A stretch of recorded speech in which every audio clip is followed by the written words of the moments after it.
गुवाहाटीयाव फिन 1 लाखसो याबा टेब्लेट ड्राग्सफोर हमनो हादों। थारैनो आसाम सरकार आरो आसाम पुलिसा ड्राग्स बायदि फेग्रा मुवा बेसादफोरनि हेंथायै गोख्रोङै हाबा मावगासिनो दङ। गुवाहाटीयाव आसाम पुलिसा गंसे गारिनिफ्राय गासै 1 लाखसो याबा टेब्लेट हमदों। सिपि पार्थ महन्तनि दैदेननाय मोनसे पुलिसनि हानजाया गोख्रोङै नायबिजिरनानै गंसे गारिनिफ्राय बे ड्राग्सफोरखौ हमनाय जादों। लोगोआव साब्रै इन्टारनेशनेल ड्राग्सनि फालांगि खालामनायाव लोब्बा थानाय साब्रै दायनिगिरिफोरखौबो हमफानाय जादों।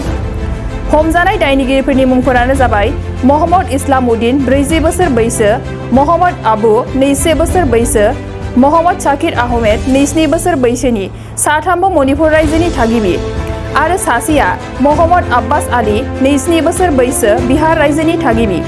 बे हमजानाय दायनिगिरिफोरजों लोगोसे आरोबाव गंसे डाम्पार ट्राकखौबो हमफानाय जायो। गुवाहाटीयाव फिन 1 लाखसो याबा टेब्लेट ड्राग्सफोर हमनो हादों। थारैनो आसाम सरकार आरो आसाम पुलिसा ड्राग्स बायदि फेग्रा मुवा बेसादफोरनि हेंथायै गोख्रोङै हाबा मावगासिनो दङ। गुवाहाटीयाव आसाम पुलिसा गंसे गारिनिफ्राय गासै 1 लाखसो याबा टेब्लेट हमदों। सिपि पार्थ महन्तनि दैदेननाय मोनसे पुलिसनि हानजाया गोख्रोङै नायबिजिरनानै गंसे गारिनिफ्राय बे ड्राग्सफोरखौ हमनाय जादों।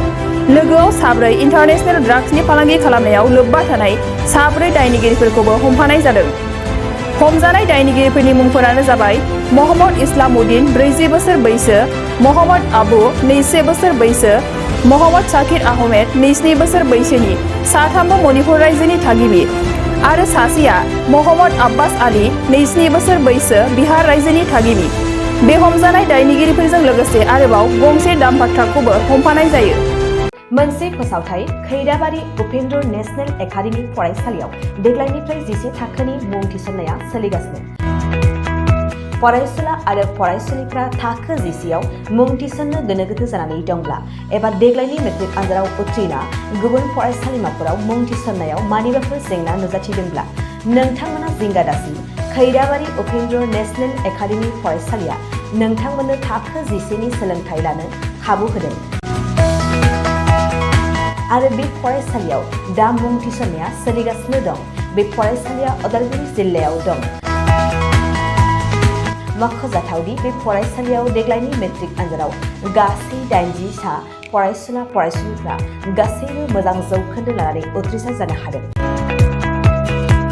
बे फरायसालियाव थानो थाखाय हस्टेलनिबो सुबिदा मोननो हागोन। गोबां मिन्थिनो थाखाय 6003576723 8486610047 आरो 9101511040 जानबुं अनजिमायाव जगाजग खालामनो हागोन।